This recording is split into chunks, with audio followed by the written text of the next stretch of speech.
O entrevistado Carlos Eduardo Danilevício Stenório atualmente está na coordenação geral da Associação Brasileira Superando Lúpus, Doenças Reumáticas e Doenças Raras. Mas tem muitos que vivem dessa doença, né? E que não é o diagnóstico o fim, né? Mas a partir do diagnóstico é você se adequar às condições do seu corpo para que mantenha e consiga prosseguir, né? E ter uma vida saudável, mesmo assim, né? Sim, porque eu falo sempre, Mário, a gente tem tempo e forma diferente de fazer as coisas dos outros da sociedade, mas nós não estamos diferente das outras pessoas da sociedade. Então, eu falo que essa questão de você se readequar, de você se redefinir, né? Porque você não vai, talvez, ser como antigamente, que você levantava e se jogava para fora da cama, né? Saía pulando tudo. Muitas vezes você vai ter que aprender o que seria o correto para todo mundo. Virar de lado, descer devagar da cama, mas ninguém faz, né? Normal, quando você está tudo bem, você vai como se a máquina fosse aliás, seu corpo fosse uma máquina e você não está nem aí para ela. Quando você vê que algo não está funcionando 100% nela, você vai ajudá-la. Então, você tem que aprender de novo. Não dá para fechar uma gaveta com a mão empurrando a gaveta, mas você tem uma coxa enorme, vai com a coxa e empurra. Você vai ver que você não vai danificar o seu punho que não está bom, puxando com a coxa. Então, essas coisas de reaprender a conviver, eu percebo que por mais que você possa mostrar numa live, não é a mesma coisa de quando a gente conseguimos, algumas vezes, montar uma casa e fazer um evento dentro de uma casa para as pessoas aprender a como ter uma casa que seja viável para o seu viver. Eu falo sempre, a minha casa ela é toda adaptada. Eu tenho barras não só no banheiro, eu tenho barras pelo meu apartamento inteiro. E tive que ir mudando tudo, né? Eu não tenho tapete, eu não tenho nada de chão, então essas mesinhas de centro, essas coisas eu não tenho. Eu tenho tudo nichos suspensos, porque não tem risco de eu prender meu pé e ser uma arma, né? Porque no que se eu prendo eu posso tropeçar e cair. Então você vai aprendendo. Só que quando você se torna deficiente, você não sabe nada disso. Você está todo perdido. Você sabia viver sem uma deficiência. Viver com uma deficiência vai exigir, e às vezes você está tão cego ali, tão preso no que você perdeu, e você não quer aceitar o que você perdeu, que você não consegue ver saídas. E aí realmente precisa outro para chegar e falar: para que você, igual uma vez, né, chegou uma mulher na associação e ela chorava de soluçar, que a vida dela tinha acabado, não fazia sentido, ela não podia mais nem cozinhar, porque ela não conseguia descascar e picar alho. E aí eu virei para ela, eu falei: mas para que a senhora precisa descascar e picar alho se hoje já vende ele descascado e picado? E aí ela olhou assim, ela parou, ficou me observando, aí ela falou: é mesmo. Eu falei: olha, e ainda tem mais uma coisa interessante. Você não vai ficar com a mão fedida. E aí, às vezes, a pessoa está tão presa a uma coisa que ela para a vida dela. A vida realmente fica estagnada naquele momento. Se não vem alguém que dá um choque de realidade e mostra a alternativa, a pessoa não vai conseguir andar sozinha. E aí eu concordo com você, o presencial vai fazer muita diferença. E outra coisa, né? Eu vejo assim, quando a pessoa tem um corpo são, ele começa a ter aquele método de como é que chama? Piloto automático. Tipo, eu estou bem, então eu estou fazendo isso, eu já estou acostumado. Mas como você percebe que as coisas já não vão bem e aquele elemento-chave para que acione o piloto automático já não funciona tão bem, aí você sai do seu zona de conforto, até essa pessoa se readquirir, demora, certo? E essa demora que é o X da questão, né? Porque quanto mais demorado a pessoa tem de se readequar à nova forma, mais propenso fica a pessoa a ter depressão, mais propenso a pessoa a ter a sentimento de incapacidade, né? E deteriora tudo, né? Então, você tem que saber lidar com uma forma em que você não está na zona de conforto, né? Infelizmente, a vida tem dessas, e você tem que se acostumar a elas, né? Infelizmente, né? Não é que a vida tem que acostumar a você, né?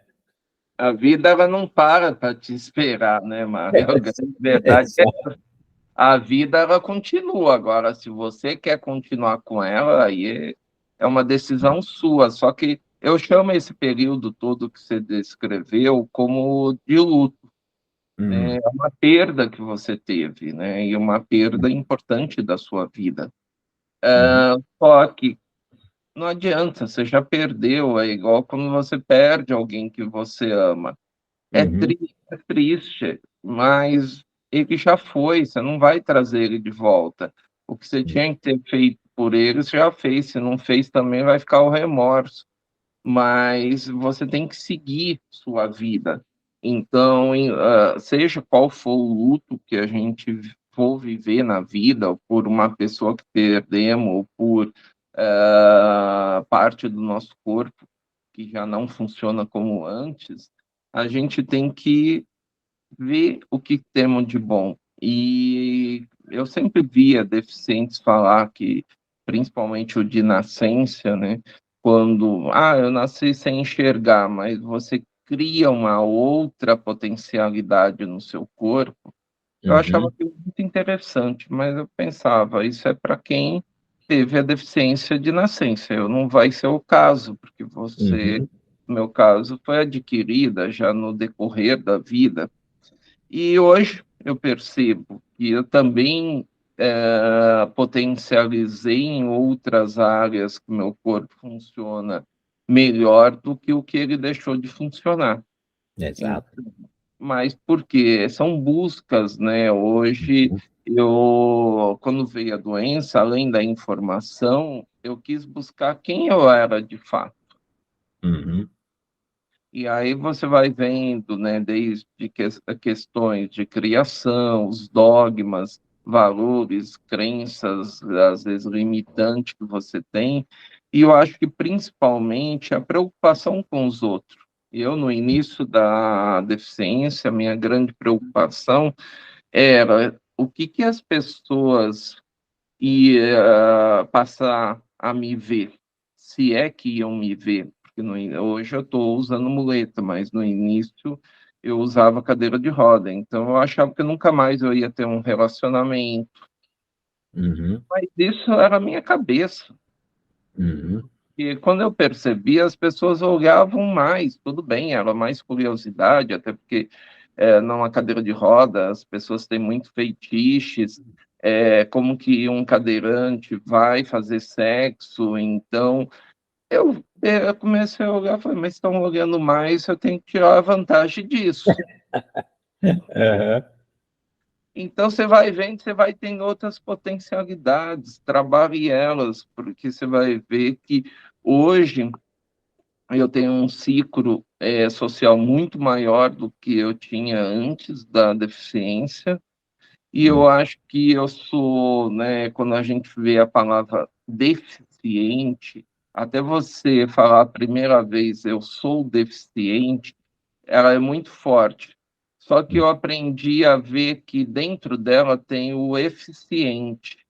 E tiro D da frente, né, a letra D, e fico só com o eficiente. Hoje eu sou muito mais eficiente para a vida do que antes.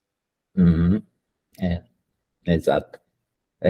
E é nesse aspecto que eu apresento, então, a parte final para você poder, então, dar essa nova contribuição, porque eu imagino que a eficiência sua é você sentir que está contribuindo algo, né, para os seus entes, para a sociedade, né, para as pessoas que procuram uma saída para uma situação.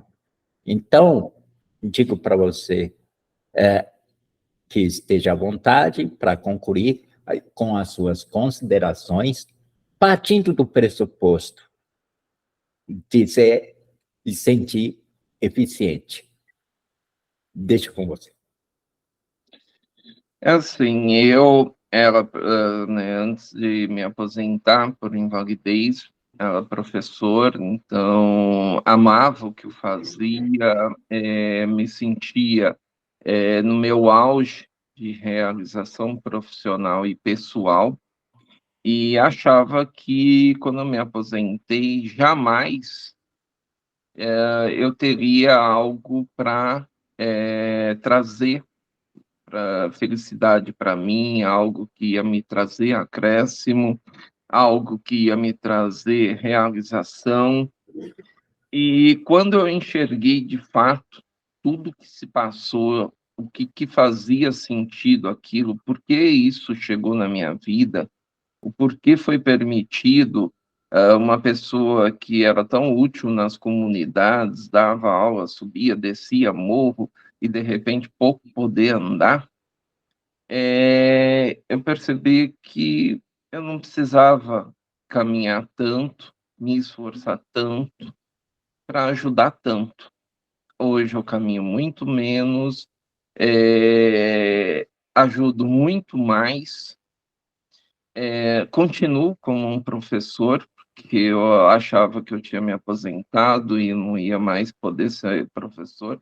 Eu só mudei a disciplina, porque eu dava aula de educação ambiental e hoje eu estou dando aula de educação em saúde. Então, eu falo, só mudei a disciplina, mas continuo. Eu tenho muito mais realização hoje do que antes, porque eu faço um trabalho voluntário, não é sempre que eu vou poder fazer, porque às vezes a condição física não vai permitir. Mas também eu acho que tem um fator que é o que eu queria mais me apegar agora no final. Eu aprendi a me amar. E eu nunca sabia o que que era isso. Eu sou filho de nordestino, uma educação mais rígida, algumas coisas você não pode, então o homem não foi feito para chorar, o homem não foi feito para ter dor. E olha, já chorei tanto, já gritei tanto de dor, e eu não estou nem aí se vão me olhar, se vão me julgar, eu sou muito mais eu. Sou imponente quando eu estou com minhas muletas, porque eu falo sempre, eu aprendi a usar elas para todos os fins, seja para apoio, para intimidar outros. E quando você aprende a se amar, aprende a se permitir mais. Então, hoje eu me permito. Se eu não estiver bem, eu não saio da minha cama por nada. Se meu corpo está pedindo, fique deitado, a não ser que eu tenha que ir para médico, eu vou ficar deitado.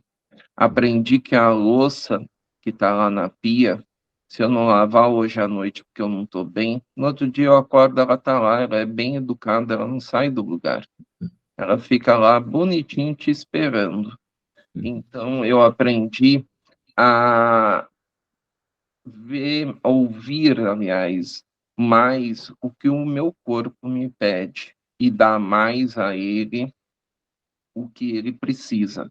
Eu sei que ele ainda precisa de mais, mas eu estou numa fase de eterno aprendizado e cada vez mais eu quero aprender, poder sim ajudar as pessoas, mas em primeiro lugar me ajudar. Finalizado o último bloco, logo iniciarei o tema luto em Abra Sua Janela para Mim. Se gostou da mensagem, deixe o seu like, ative o sininho para receber novas notificações, comentem e compartilhe com seus amigos.